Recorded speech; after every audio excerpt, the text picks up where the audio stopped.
Okay, we just finished the cherry tree for this year. We got a pile here, a little pile there, and then the pile in the foreground there on the edge of the concrete is what we took off. Made a lot of cuts, but most of them were small. I think the biggest one we had was probably maybe 1 3-incher this year. The rest were 2 inches and below, so we were did not take off nearly as much as we had to in the past, which is great, and this is where we wanted to be. It was nice to do this tree, even though some of it was hard to get to, because the good part was that I didn't have to do so much, like with the apple tree, major remodeling. It was just a lot of fine-tuning.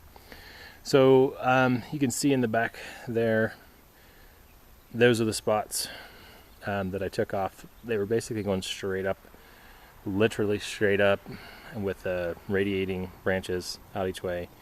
Looked like an antenna of some sort, and that's exactly how they work, because I couldn't get to them because I can't get a ladder in there close enough. Couldn't pick the stuff, so basically right up on top there, broadcasting their signal was, hey, we have cherries, come here. So then it would attract the birds, and the birds would realize that not only were the cherries up there, but there was tons of cherries all through here. So then they would hang out here and eat them and nibble at them and poop all over the stuff and basically create a lot of problems. So hopefully by cutting that down, that'll make everything a lot easier to manage. Basically, with the cherries, each season it's a race between us and the birds.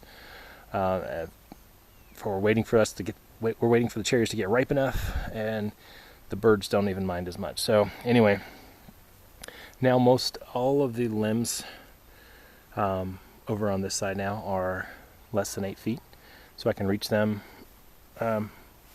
pretty consistently. That was a big change.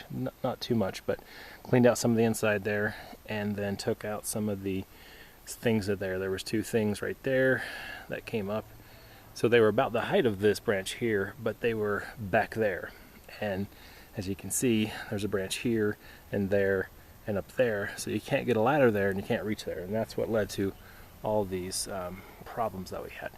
So I left quite a bit of stuff up over the fence there, because the neighbors do actually like the cherries, and they will actually pick them, unlike some of the other fruits. So I decided to leave that for them. Otherwise I would have taken it off, just because I can't get to it. I can't prune it very easily, so they can enjoy it that way. So anyway, that's what I did. Took off the majority of that, and then did a lot of topping here and thinning out. And so next year will be finally just a fine-tuning year, where I can work on the overlapping branches, the branches over top of each other. Like, for example, this branch and this branch, they're right over top of each other.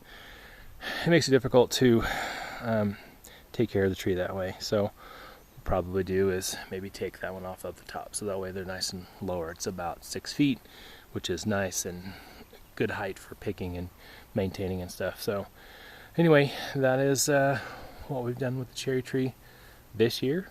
That was the other big project. Now it's just the 3 little trees, so hopefully they won't be much of a problem now that we've got the apricot, the apple, and the cherry done. And that's all for now.